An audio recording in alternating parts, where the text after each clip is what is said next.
Right, so today we're going to look at what you can do when you can't get to the snooker table and you can't practice.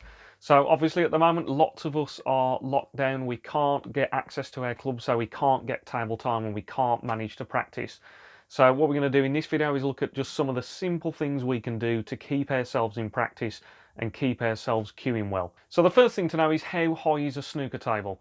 So this is important because we don't want to practice on a surface that's way too high, and we also don't want to play on a surface that's way too low. We want to get on a surface that's somewhere roughly the height of a snooker table. Now, if you can measure up to a surface and get yourself somewhere to around 32 inches, that's roughly about the right height for a snooker table. Now, you haven't got to be too precise with that. As long as that height is about right, that'll be very good for your practice.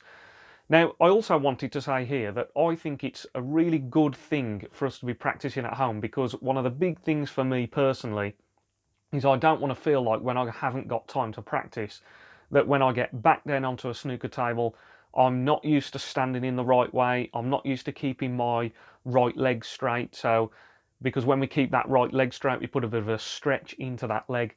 So I think it's very important that we still practice getting down on the shot and doing all the right things, because we twist the shoulders obviously when we play snooker, we keep the right leg straight.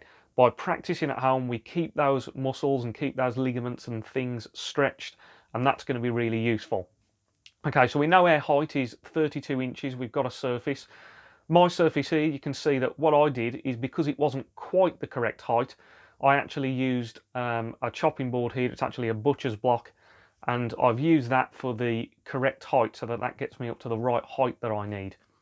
Now, what I've also done, you can see I've put a little bit of blue tack there, and I've put on the end just a bottle. Use any bottle you like there, just so I've got a bit of a target there, something that I can deliver the cue and cue through, so I can check to see whether I'm cueing in a nice straight line.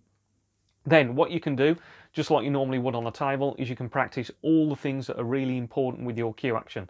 So you can try and put it in a position where you can stand behind the shot, you can walk into the shot and you can get down, and then you can practice all kinds of things. So that you can practice making sure everything's nice and in line, so you've got your shoulder behind your head by twisting the two shoulders one behind the other. You can practice keeping the legs straight, as I say, walking in. So one of the things that I like to do is to practice keeping the cue nice and flat. So one of the ways we do that is by letting the grip hand relax. So that's a very important thing. Lots of players grip a little bit too tightly.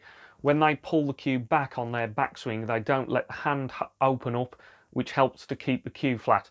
That's one way you keep the cue flat.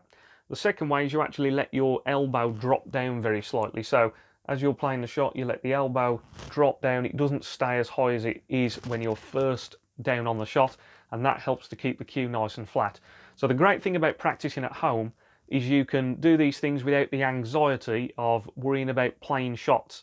It's sometimes more difficult when we're actually on a snooker table and we're playing shots and we're thinking about getting position, controlling the cue, potting the object ball. It can be difficult with all of those things going on in the mind to just worry about controlling the cue correctly.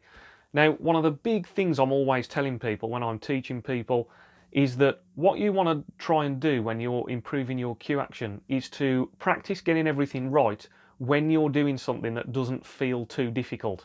If you try and do things like a long deep screw shot and you're trying to get your cue action right, that's no good because it's too difficult at first.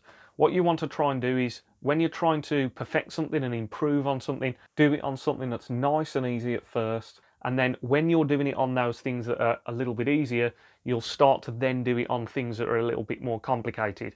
Now that's why we've got a fantastic advantage here, now that we're all forced to play a little bit more at home.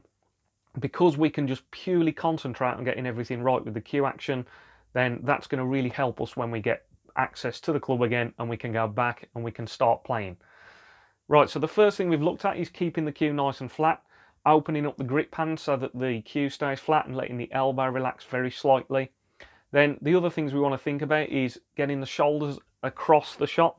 So you can see as I'm walking into the shot here, you can see that there's a little bit of a twist as I get down, and that's what gets my back shoulder out of the way and it gets it hidden behind my head there.